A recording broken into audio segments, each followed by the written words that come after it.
Welcome to Inner Racing by Motorsport Mind. This is the audio version of my popular monthly free video series on mental skills in motorsport.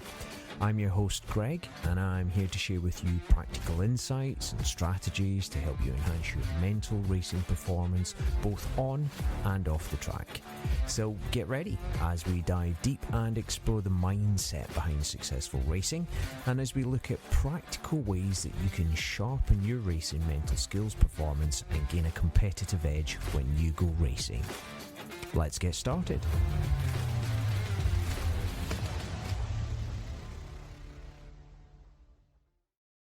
Hi everybody, and in this week's video I want to look at the R word, recovery, because it's not something that we talk about very often, nor is it something that we plan.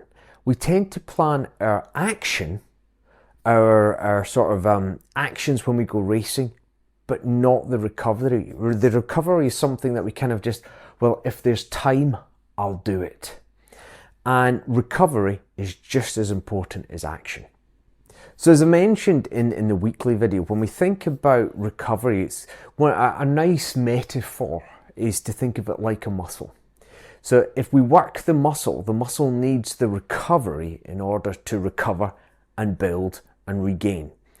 And when we think about our mental performance and when we take ourselves racing, if we're traveling and then we're at the track and then we're hanging around and then we're out performing and then we're back and we're doing data and we're looking at onboard and then we're out, most drivers and riders don't factor in recovery on a weekend or in between race weekends as a way of improving their resilience, improving their performance when it comes to them being on track.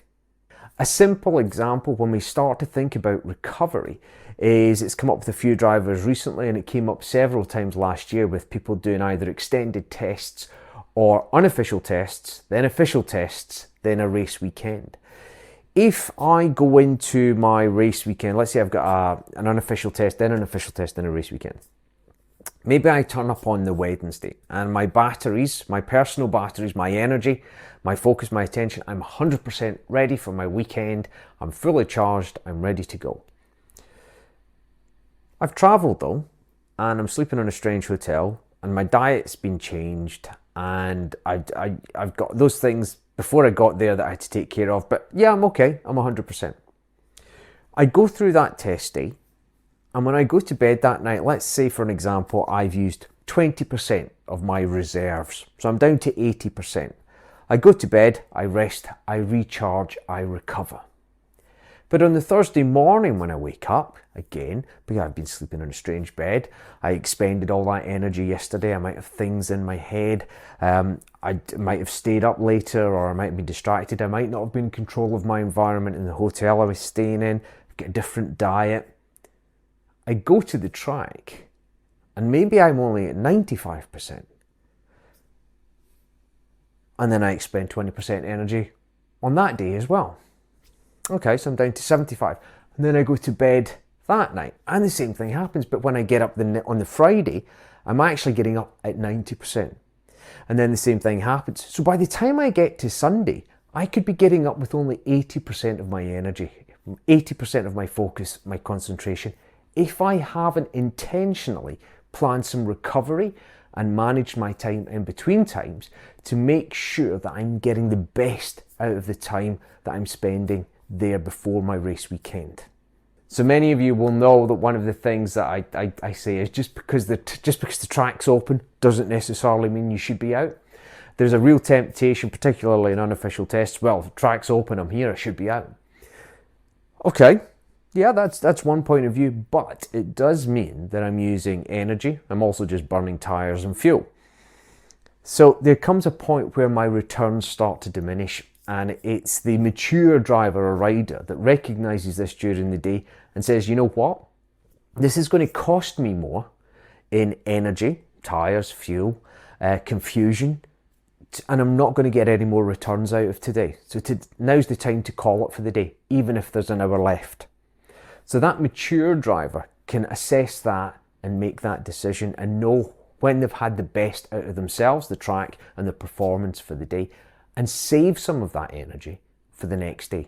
Because remember, if it is that scenario that we're talking about, I'm not getting points on the Wednesday, I'm not getting points on the Thursday, I'm not getting points on the Friday. But when I get to Saturday and Sunday, that's when I need the maximum focus, concentration and energy. How else can we think about recovery?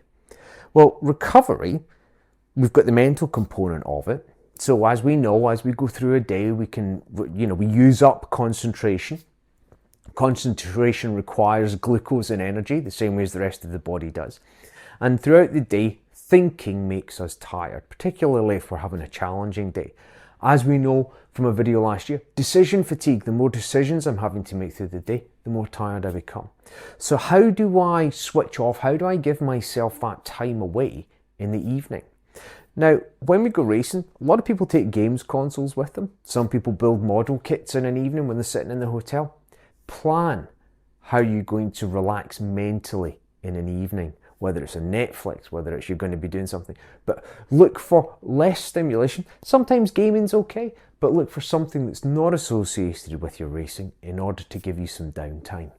Next thing, as you'll know, big fan of sleep. Shouldn't we all be a big fan of sleep?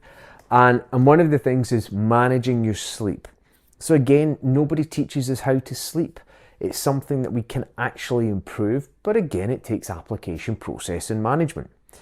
When you're traveling for your race weekend, make sure that you're sleeping well on the lead up to your weekend. Nothing will affect your emotional resilience more than being tired.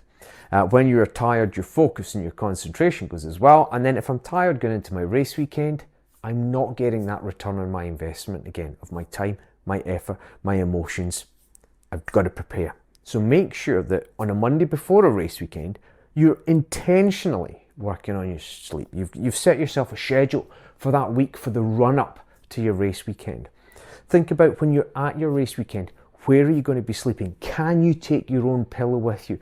Think about sleep kit. If I haven't spoken to you about having your own sleep kit, make sure you've got that sleep kit. You may not need to use it, but it's going to be there if you need to use it. If the situation and the environment that you're in, wherever you're sleeping, and whether you're sleeping at the track or you're in a hotel, if you cannot control that environment, you've got to be able to do what you can to maximize your sleep so that you maximize your weekend. Next up, nutrition when it comes to recovery. So nutrition and hydration is the two parts of the same sort of equation kind of thing. When we travel, we upset all kinds of systems in our body, from not drinking enough when we're traveling because we might need to pee if we're flying or in the car, and then we get to somewhere and we're eating different food. It can really have an adverse effect on our system. But if we plan, we can reduce those impacts. If there's time zone differences, we can plan. I know a lot of drivers now actually will take their meals with them. So there's lots of services out there where you can pre-order your meals, frozen, pack, shipped, and then they just have them there at the track. Or if you are in control and you do have your own trailer when you go racing, make sure that you've got the food that you know helps you to feel fit, healthy, strong, recharges you. That nutritionally dense food that you need during a race weekend, make sure you've got that with you, and that you're not ending up eating hospitality food or just fast food or just junk, or even going out to restaurants to eat, because again, you're not in control of your nutrition then, and that will put stress on the organism. So recovery, thinking about hydration and nutrition as well. How can you plan it and how can you take control of it? Recovery is also about taps. So we're not just talking about being at the race weekend, but recovery is that time in between. Now, we all know that racing can be an all-consuming 24/7, 7 days a week, 365 days a year. There's always something to do, something to learn, some element that we've got to apply ourselves to. But we do need those taps on our bucket. We do, for balance, we need those taps on our bucket. So think about the things that perhaps you used to do that you stopped doing. A hobby that maybe you had once that had real purpose for you, really made you feel good, that you don't just have time for anymore. Think about the things that you don't do enough of. Maybe you still do a little bit, but you'd really like to do a bit more of. What about the things that you've never done that you've always wanted to do? plan some time for you. Plan some time for these taps on the bucket so that your bucket is lower in between your race weekends.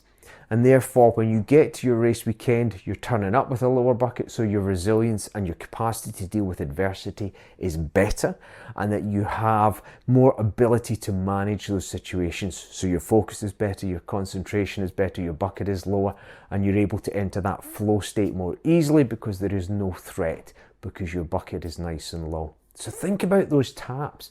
What are you not doing that you could be doing that would really make a difference to essentially your happiness, your contentment, how satisfied you are, so that there's nothing in the background where you're thinking, oh, I wish I was doing that, oh, I don't have enough time to do that.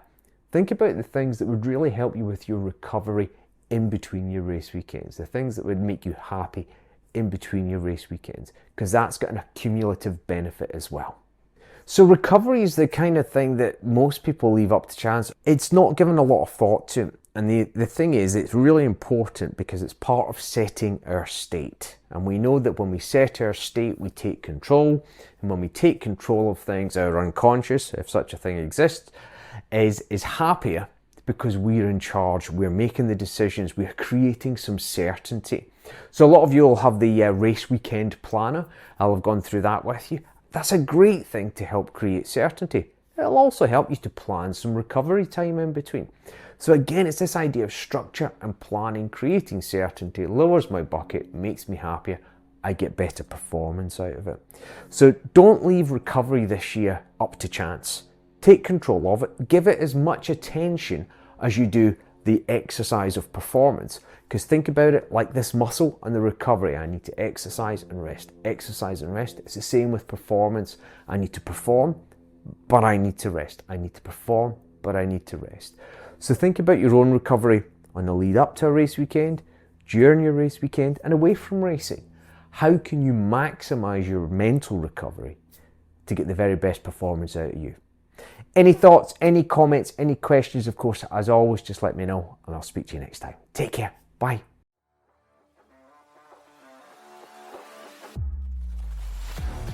And that wraps up another episode of Inner Racing by Motorsport Mind.